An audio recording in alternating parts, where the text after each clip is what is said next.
Great, kids. I'll be starting in about 5 minutes. Can I ask you a question before? Sure, we're here. Are you still a CPA? I start. Still practice CPA? Oh no, God no. Because it's such a. Well, I started basically back in 1972. I had a fast-growing accounting practice in a town called Bellevue, Washington.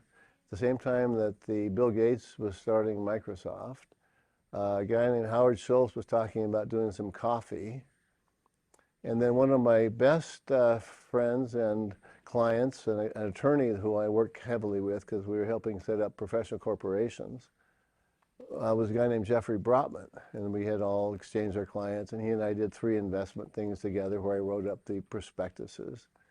He got out of the law business, I got out of the accounting business. In 1980, I was heavily invested in doing apple orchard conversion, or buying apple orchards.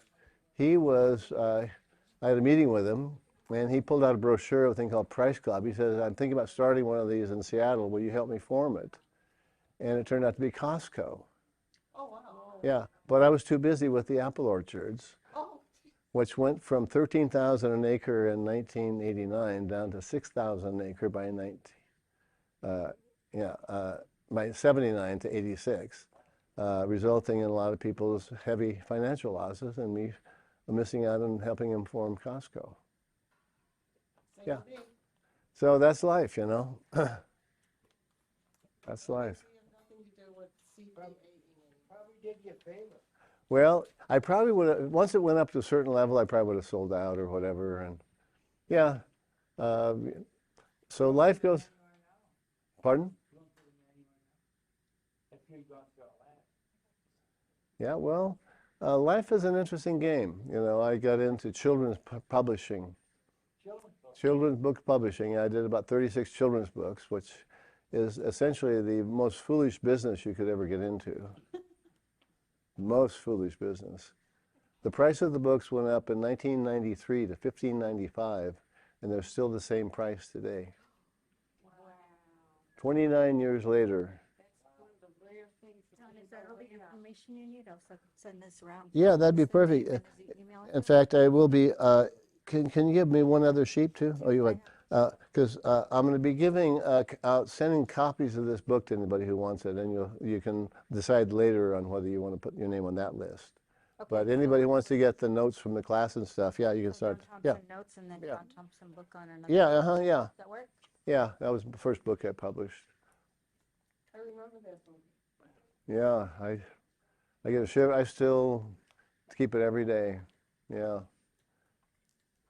So life's an interesting game because that's part of what I've learned in this whole interesting thing. I started life as a tax. I'll start now. Here we go. I'm gonna get one of my little lozenges here.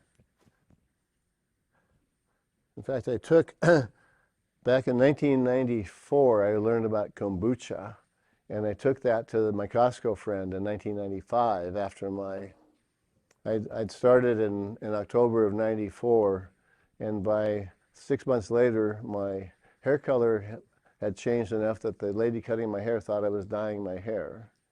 And then my cholesterol had fallen from 305 to 220 in that 6-month period.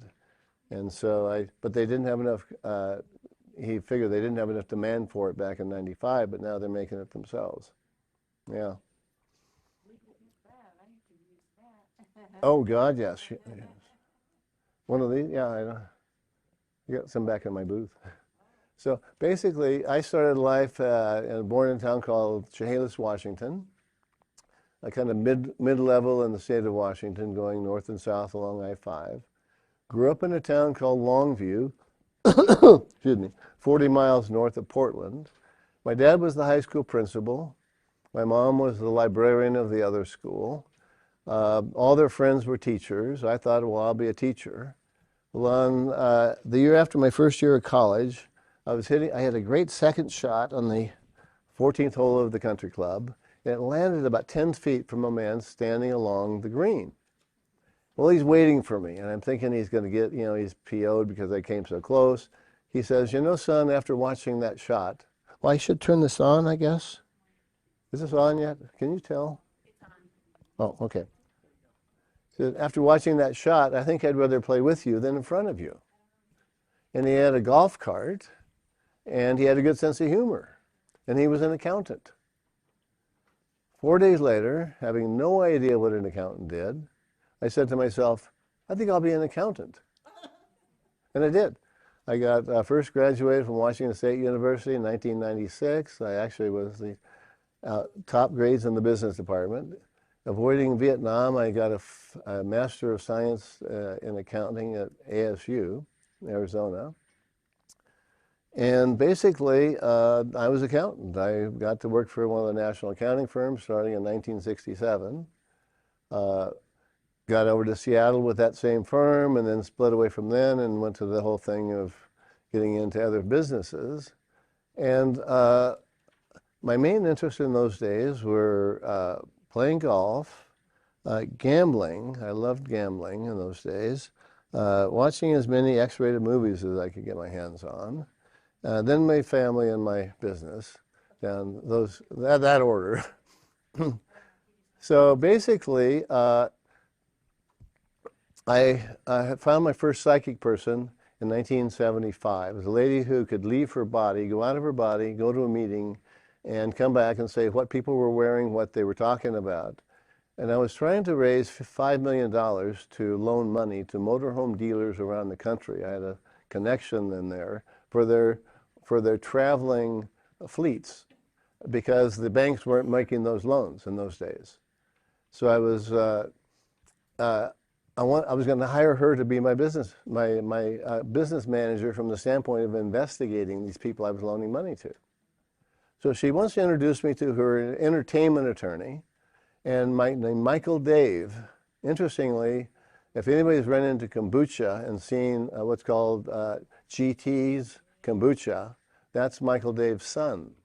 So anyway, Michael Dave has this big fancy office in Century City, California. I go into his office, and he calls me into his private office, and he has a big picture of this guy on the wall of his office, Sai Baba. And he tells me the most far-out stories you've ever heard. He says I should buy a book that he was recommending, written by a Jewish psychiatrist from San Diego, called Sai Baba, the Holy Man and the Psychiatrist. Well, the book falls into my lap at a Unity bookstore, but I first picked it up to read it, and I didn't like the hairdo. The afro hairdo was a little off-putting for me. And then next time I picked it up, I didn't like the title. I didn't read it. Well, I was on the way to raise this $5 million in Switzerland. It's the last book I could get my hands on. And I was so blown away by the book that after the meeting in Switzerland, I flew right to India for the first of 17 trips to India. And it was really what he was talking about Jesus that kind of started me, because I had been kind of I'll say a lukewarm Christian, where I went to church because we had to, and as soon as I had the option, I became an usher. So during the sermons, we went out and bought pop and donuts at the Thriftway down the road, and I just had to come back for the collections. So basically, see, at Sai Baba's ashram in India, there might be 100,000 people for Christmas. The choir will be 500 people singing 16 songs in 8 different languages on Christmas Day. The choir practiced for weeks.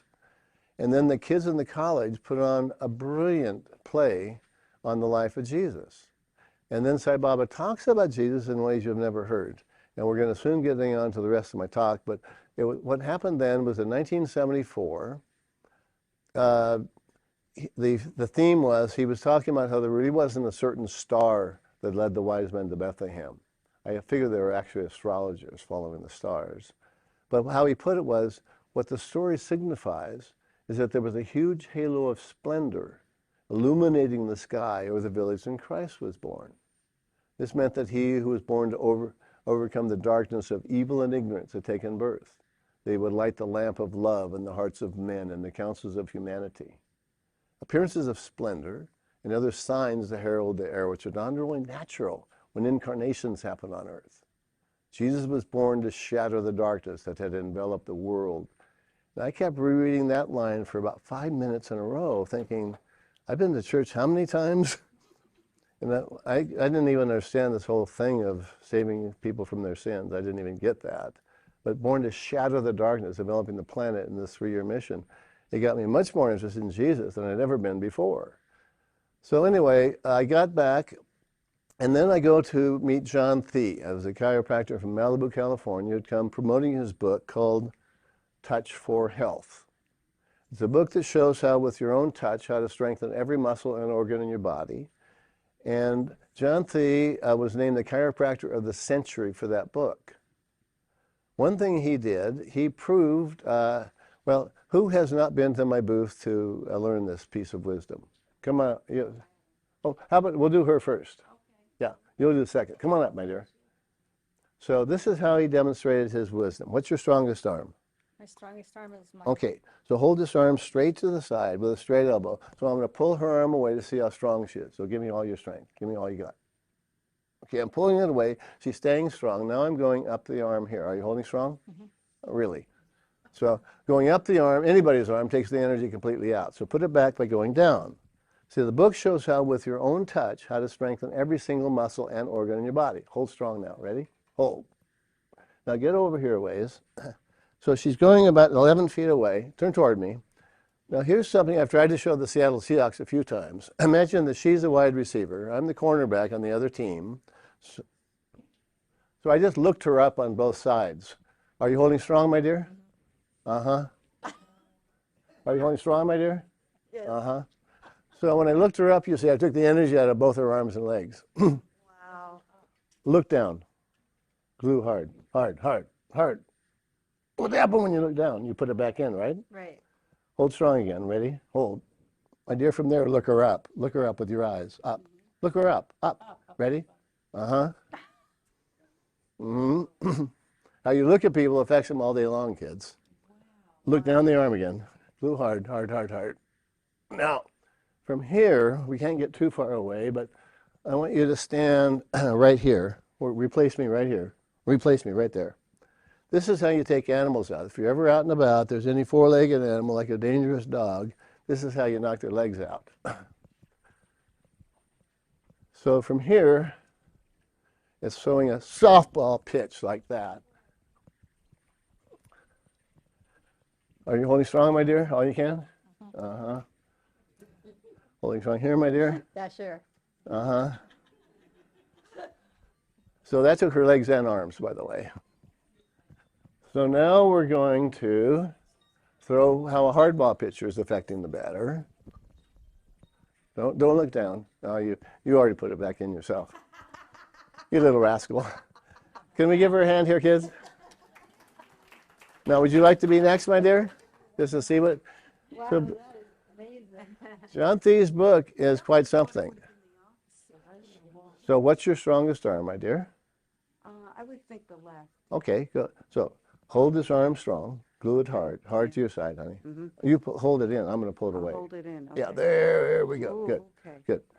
And even from this distance, see, I just did her there. Are you ready, my dear? Yep. Hold strong. Oh, wow. You can't help it. You can't help it. Look down, look down, look down. Down. Glue hard, hard. So if So- I look down, then You put it back in. That's the whole point. wow. Somebody's being a jerk, or even, let's say you have people in your family where they're really in bad shape. They're in a chair all day long. Simply, you can tell them, look down your legs. If they got bad legs, look down their legs, and they'll be putting energy in. Thank you, my dear. Thank you. John Thie also proved, kids, when you're walking like this, swinging your arms, this charges your body like a battery's attached. Half the people where I walked up in Bellevue, Washington, didn't swing. Hands in the pocket, holding the coffee cup, holding the cell phone, ladies with purses, whatever. And if you watch the Olympics, how many runners don't swing? None. Every runner has to swing, right? That's how energy works, kids. Huh? Sure, yes. That charges your body like a battery's attached. So that's why a long-distance runner who has a lean machine and he's been charging the whole way, he can still do that 26-mile in good shape.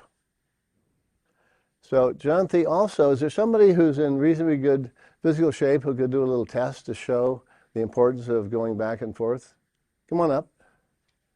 This is something I watched John Thie do in 1976, and I still remember it brilliantly. He first called up somebody who was in good shape, and he said, do a test of the strength. So hold your arms stiff to your sides, really strong. Come on, hold. Good. So get down on your knees, and do an exercise where you're going to be going out with the same arm. Yeah, no, but do the other way. Do both arms, arm and leg of the same side. Do another few reps of that. Same side? No, the other side. So maybe, yeah, do 5 reps of that little exercise.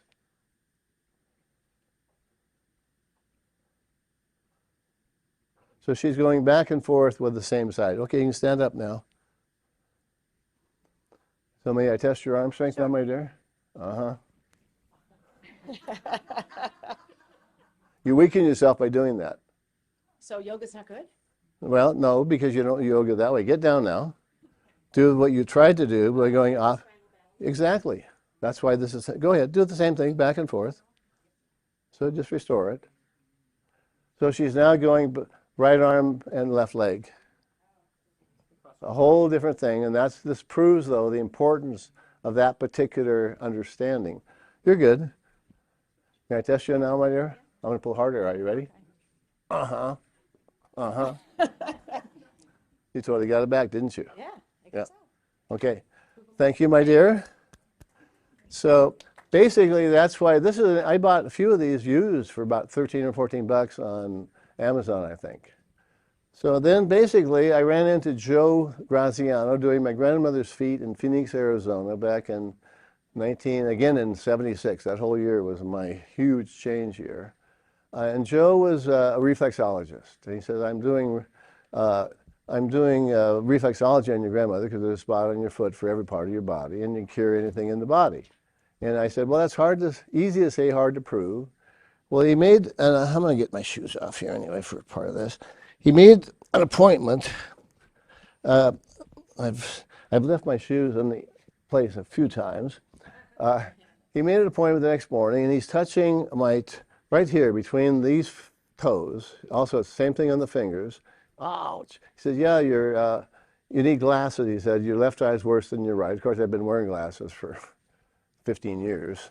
And then he goes down here on the arch of my foot, starting here. He gets down here, he presses the bottom of the arch. He says, you're a little lower back problem, right? Yeah, I said, yeah, just press here, you'll take care of that. He goes up a little higher than that, and he says, hemorrhoids, right? Yeah. So he picked out anything I knew was wrong with me and my wife. He starts inching down the arch of her foot. He stops about here. He says, the 8th vertebrae is out of place. And he was totally right on that, too. So I've been doing reflexology since then, kids, and I highly recommend that we all do our own reflexology. Can I see your hand here, my dear? Yes. Maybe just hold your hand up so people can see it. So basically, I can guarantee you this will be a very sore spot on her hand just because she's wearing glasses. Ow. I know. And if you got somebody doing your feet, you got to be in charge. I'm just saying, everybody who is wearing glasses, that'll be a sore spot. The hands of the feet. Sweaty from that. The ear is right here. Half the people are deaf by the time they're 85. But if you start pressing in here, kids, That's a different between the little finger and the next finger at the base, little finger and the next, over one more, little finger and the next. right? Is it both sides or is it right side? Both sides, right side, right side. Anybody have allergy problems here? Come on up. Allergy is one very irritating thing, kids. All the charts in America are wrong on the allergy points. The charts point to the tips of the fingers here. Nothing happens when you press there. But, hold your hand up, honey. But if you press the edges of the nails on those 2 fingers, it'll be a little painful. And now, at this moment, energy is shooting down your arm into your right sinus. Right here, these 2 fingers, the same 2 toes. Finger, and the ring finger. You're pinching the nail together. It hurts a little bit, right, honey? Can you breathe? Yeah, my eyes water up all the time too. There's that and a sinus drainage. Yeah. So as we're doing this, in about a minute, her right sinus will be cleared, maybe, and she'll feel it even sooner. Yeah. And of course, doing it yourself. You could also press it in the edge of a table like this. You're engaging the spots along those spots is the way to go. And the other hand, though, you want to do a balance. So we're going to, both hands right there. Oh, yeah, that's sore. Maybe a minute, until, and you'll feel it. That and sore. Yeah. So basically, it's just the greatest thing is the pain in the hand or the foot says here's exactly where to press. The charts you'll see are all aligned with how your body is shaped. So, oh, crap. Wow. Yeah, I'm good. I think I'll sit on the edge of the booth here instead of the floor. Yeah. So basically, see your lungs is the first organ as you come down. Here's the top. On your left foot is the heart, right over here. Right foot is the liver, that same spot. Your stomach's right here. The ileocecal valve leading to the intestines, the middle part of the foot. You get down here to all the lower organs. Lady and men parts are the ankles. Crucial, kids, to start working with your ankles, to avoid all those things that happen if you don't. Who has any serious things we should talk about? And who's something to work on?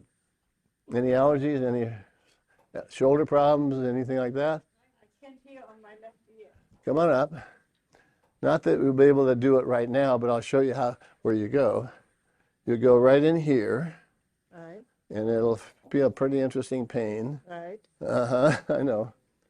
And so I lightened up a little bit. But if you train people, you need to train them to pay attention to what you want done. With the back massage, foot, whatever, you got to be in charge. You say, oh, not quite so much. You're not on it. Be real. Instruct people who are trying to help you. Sorry. It's okay. Helps. So just basically, the more you do that, and going in with something like this, where you can go in like that, it's a little easier. Sorry, but a little easier. Take this back to play with it during when we're continuing. Anybody with shoulder problems, any joint problems? Come on up then. Come on up. I've got them all.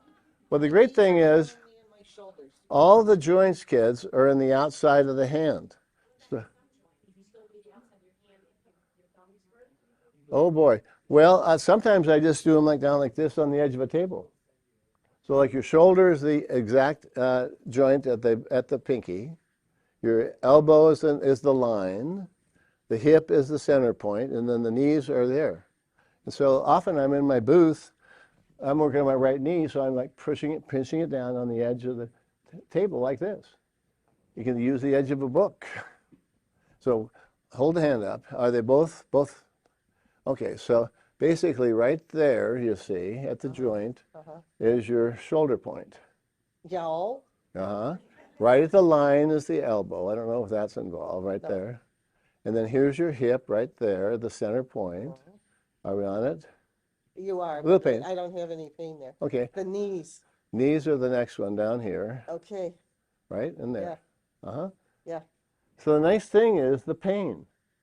It's so instructive. Well, because let's say you wouldn't do acupuncture for yourself.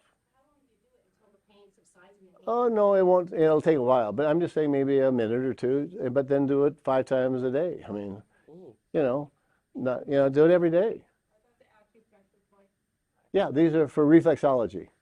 And you're using acupressure but it's like, and then the other hand. So you just go right in here for the pinky edge, and under the pinky toe, it's an oh my God. If you think that's horror, you go into the toe, it's a killer. So then there's your hip right there.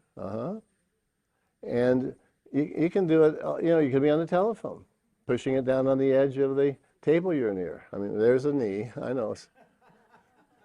Like I say, the brilliant point is the pain. So everybody should do reflexology. I'm just telling you. And I'll be in my booth during all these events. If you feel free to come up and work on any individual things. I'm going to move right along on my next topics here. One of them is the Fountain of Youth. Anybody read that book? Yeah, good. Well, basically, the Fountain of Youth is an allegory of a British gentleman in about 1920. He's been working in India with the British Raj. He'd heard tales of the Fountain of Youth. Well, the guy is 50, but he looks 70. And he has a little bit of energy left. He says, I'm going to go find the Fountain of Youth. So he comes back, though, later, 5 years later. He now looks 10 years younger. And he found this in the far reaches of the Himalayas, this ashram. And everybody is springy and happy. And they're basically, he finds out they're doing the 5 rites, R-A-T-E-S. And I can send you something, email on that too, if anybody would like to get that. So put that down too. So basically the first 4 are yoga practices, but the 5th one is the key, big key, kids, for keeping the body from aging. It's spinning. So you start out, the spinning practice starts out doing 3 spins morning and evening. And then every 3 days you add one. So 3 more days. So over the course of maybe a month or whatever, you're building up to doing 21 or more spins twice a day, or at least once a day. And if you can do it today, you'll be able to do it tomorrow, of course. And then, of course, the next day. Your body, well, I do, but I met one guy who did 21 in one way, 21 the other way. So your body will tell you which way to go. And so basically you'll do it on your 90th birthday, of course, and then on your 120th birthday, and your 140th birthday. And your body tends to not age much when you're doing spins on a regular basis. And if you can spin 21 times and feel solid, you're in better shape than most people, regardless of how old you are. So it's a great, and think about it, there's no equipment needed. You can do it wherever you are. And it's a practice, if you've heard of the whirling dervishes, they spin for hours. But just start doing it. Teach your kids. Stay young, kids. So I decided a while back just not to bother getting old. So I'll have my 78th birthday in October. Sure, why get old, kids? Seemed like a drag to me. I decided not to bother. So that's the Fountain of Youth. Then here's a breathing. I'm glad we're all here. We're going to do a breathing practice that I learned from Sri Sri Ravi Shankar. How many people have heard of him? Art of Living, is that anything? Okay, you know him. So basically, he was the secretary to Mahesh Yogi. And he cognized this breathing practice involving the mantra Soham. Now, one of my times in India with this guy, I actually snuck into an audience. There were some Swedish men, there were about 40 of them, and I happened to be sitting alongside their group, and he called them in, and I walked in with him. Well, it turns out the last 4 of us, and he's standing near the door. Imagine he's only 5 feet tall. So the 4 of them and me, I'm behind him, and he says, all Swedes? Somebody says, Ya, Swami. So we're all in the group. And see, when you're sitting next to him, he's materializing stuff out of his hand all the time, Sai Baba was. You see miracles like crazy. So one of the chairs next to him is available, or seat sits down here. I'm making my way there. He takes me by the elbow and he says, sir, you sit over here. But I'm still there. I'm not kicked out. Getting sent out in front of 5,000 people is kind of an interesting thing, too. So anyway, he says, the rishis are in the forest. What are they doing? They're breathing. What are they breathing? They're going, so hum, so hum, so hum. What does this mean?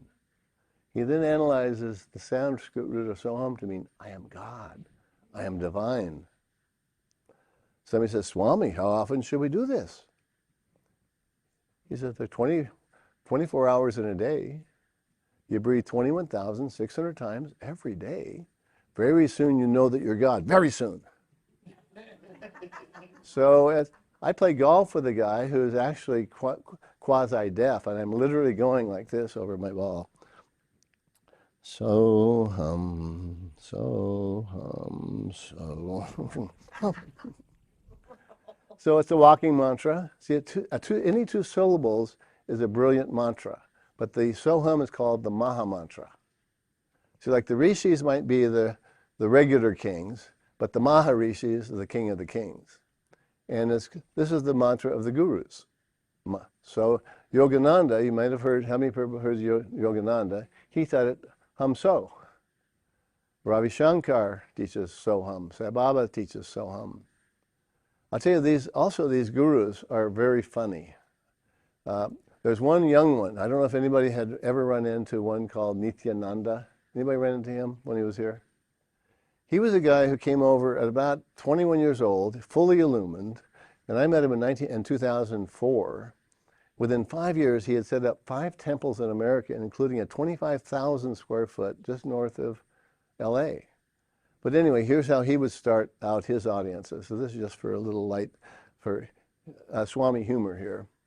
He says, no one's asleep during any of my audiences. This is more for my benefit than for yours. A small story. A taxi driver from Chennai arrived at the gates of heaven, same time as the preacher of the gospel. St. Peter first said to the driver, "Sir, what did you do on earth?" "Well, I was a taxi driver from Chennai." "I see, sir. Well, you shall have the silk robe, the gold staff, and the first-class accommodations." "And, sir, what did you do on earth?" "Well, I was a preacher of the gospel. I spread the word of the Lord all around." "I see, sir. Well, you shall have the cloth robe, the wooden staff, and the third-class accommodations." "What? This man, taxi driver, is having first class?" "Sir, let me remind you, when people were in this man's taxi, they prayed continuously. When they were in your churches, they slept continuously. He brought many more people to God than you did." And so that was the Swami humor. Another interesting one that he told, and I won't labor on with Nitya, but he was such a sweet man. I was able to spend quite a bit of time with him when he was here. He says, young couple on the way to being married, they're both killed instantly. And they arrive at the gates of heaven, and they say to St. Peter, "Sir, we're on the earth, we're on the way to being married. We'd like to be married in heaven itself." "Really? Come back in 5 more years, then we'll see." Well, they're in heaven 5 years. They come back, "Sir, we've been here 5 years now. We still wish to be married." "You do? Come back in 5 years, then we'll do." Well, they're back in 5 more years. He calls forth a priest, and they're married. 6 months goes by. They're back again. "Sir, we've been married now 6 months. We wish to be divorced." "What? It took me 10 years to find a priest up here. How long will it take to find an attorney?" And I heard him tell that one in the temple in Oklahoma City with the priest there. Anyway, so Swami humor is interesting. So I'm going to make sure that I get all my stuff. Well, basically, kids, kombucha. So the history of kombucha goes back, written about 2,100 years ago, to the Forbidden City in China, where the commoners thought that the royalty were immortal.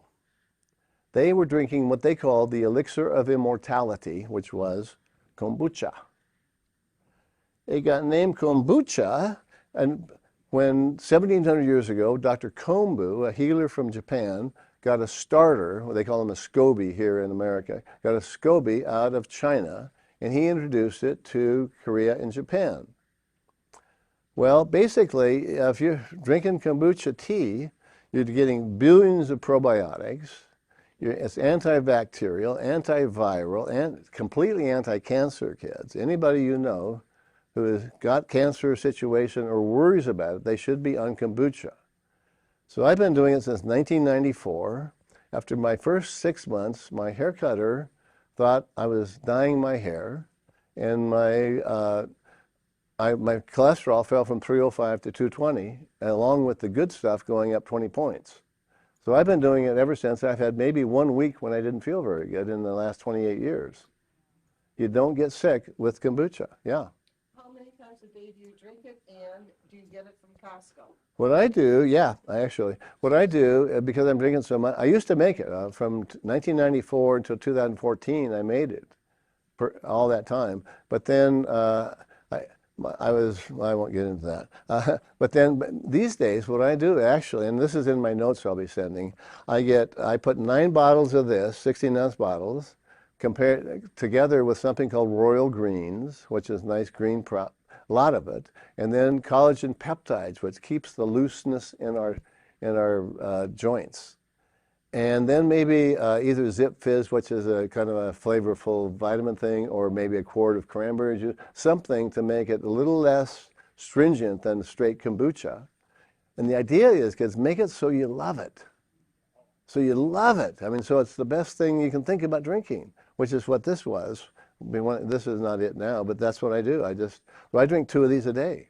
So I'm basically getting 20 ounces of kombucha, so I have only one solid meal. Huh? Of this, yeah. Which is maybe, yes, sir. How about just plain kombucha tea? It's great. Is that Yeah, tea. good? Oh, yeah, it's just, that's what, this is kombucha tea. Okay. Yeah. This is Costco. Everybody sells it. I mean, there's dozens of people who make it. And I just like, Costco's about the best price. In other words, they sell 8 16-ounce bottles for $13, which is a lot more other places. Yes? All of that because my alternative health practitioner, she told me that kombucha, you don't know where it's fermented, and she doesn't recommend it. You're a walking testimonial to his success. Well, I mean, Where it's fermented, and it could be, not. well, I'll just tell you, I've been drinking it forever from Costco, and I never get sick. You can always, yeah. I mean, yeah. The idea is that everybody is making it, so find one that use your pendulum. Sure. Bringing us back to pendulums, guys.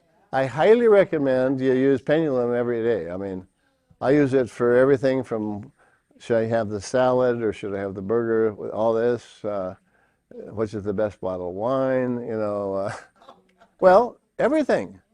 It's just such a simple, there's so many different ways. Everybody knows the leaning toward forward. Then this is another little one here. I like doing kinesiology in my booth. In fact, anybody who hasn't been to my booth, I'll come up for the next little intro here. Yeah. Anybody not been to my booth? You haven't yet? Oh, come on up then. Right now? Yeah, come up. I'm going to show you something. It turned out to be there's something called using energy in science and medicine, going back to a guy named Anton Mesmer back in 300 years ago. He had a wooden barrel he's a German doctor. He had a wooden barrel with shavings in it, metal shavings, and he used it to generate energy in his medical practice. He also invented hypnosis, mesmerism. 50 years later, von Reichenbach, another brilliant German, he made some changes. Then along came Sigmund Freud. In about 1915, Freud was obsessed with the idea of generating an artificial orgasm. Well, Dr. Wilhelm Reich joined him in 1920, and they worked together for another 7 years and failed. But Dr. Reich is the one who published how to build the orgone accumulator that accumulates universal energy. That's where orgonite came from. See, orgone is Dr. Reich's name for advanced energy. In India, they call it prana.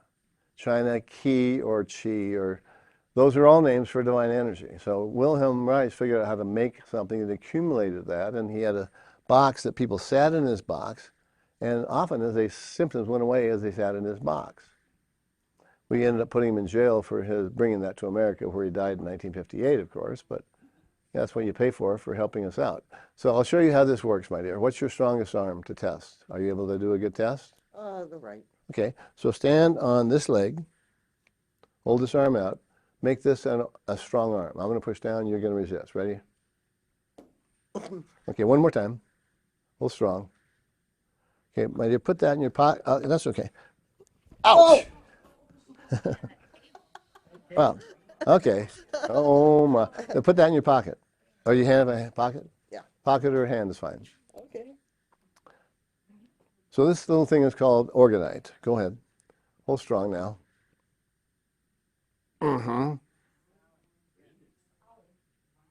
Take it out of your pocket. See, orgonite can be made either simply or more complex, and then test you without it now. Are you ready? No. Let me know when you're ready. I'm ready. Uh-huh. Thank you. Thank you. So that's a little piece of, it's an orgone energy disc, but basically how this came about. Dr. Reich first started it. After he passed away, a Russian came along and improved on the formula. Then another Austrian doctor came along named Wells. He's the one who invented orgonite, which was making it portable. And then the Crofts in California, a couple started making them with crystals in the 90s. That made it stronger. Then a wizard from California named David Boberwitz figured out 20 years ago he could make the best ones in the world by doing the normal things to make orgone, which would be copper, steel, gold, gemstones. He did that, but he also took 200 types of crystal and pulverized the crystal into powder. So as your resin dries, you see the resin will shrink. That'll stress the crystals, creating the energy. But because you crush the crystals, you're able to stress every tiny particle. That's why they'll work like what she just experienced. In fact, actually, Robert, you have yours with you, any chance? Tell you what, somebody else will do a test then here. Who else? Come on, somebody else come up to do another test. Come on up. Come on up. Yeah, you guy. Huh? Oh, you got one. Somebody who hasn't even felt this before. Come on up, back here. No, yeah, we'll do both. You come up too. So basically, we're going to do a test right now with you, sir, to see what your normal strength and balance is. So stand on this leg. Stand on that leg. Arm out to the side. Give me a strength. Are you ready? Yep. Now turn around, because Robert back there happens to have one. See, you're now in a sequence of energy that's coming from here through you, connecting with my friend Robert back there. Go ahead. Ready? Hold strong, sir. He's in the sequence right now. In fact, there's another sequence going over in this corner. You got yours with you? Back in the corner? Yeah. Hold strong. Yeah, you do. But now let's go out the window here. Final test. Ready? Nope. Let me know when you're ready. Okay. Yeah. Yeah. That's why you want to have one of these in your pocket. Protection from waves, cell phones, microwaves, computers, but physical strength and balance is instant. Awesome. So you'll test Robert going through here, my dear. So you're now in a sequence of energy with the one he's holding up back there. Go ahead.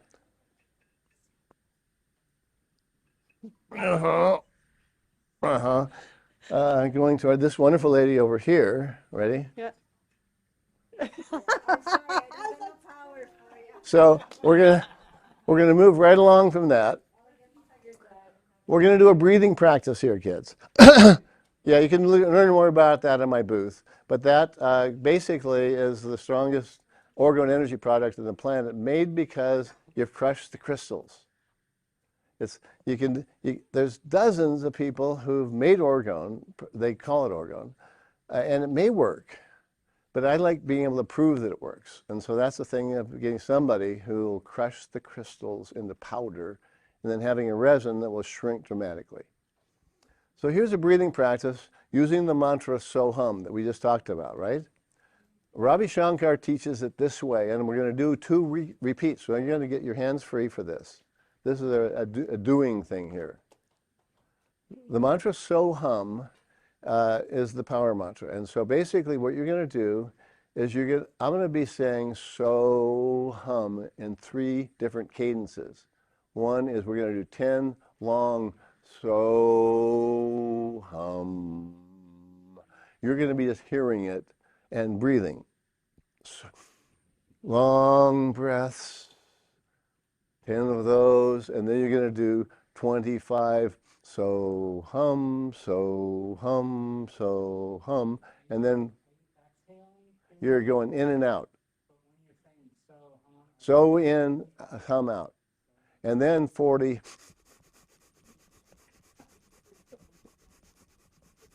And then 10. We're going to do 2 reps of it. But I'll just tell you, after 3 or 4 reps, you're going to almost be able to float off. It's a brilliant practice.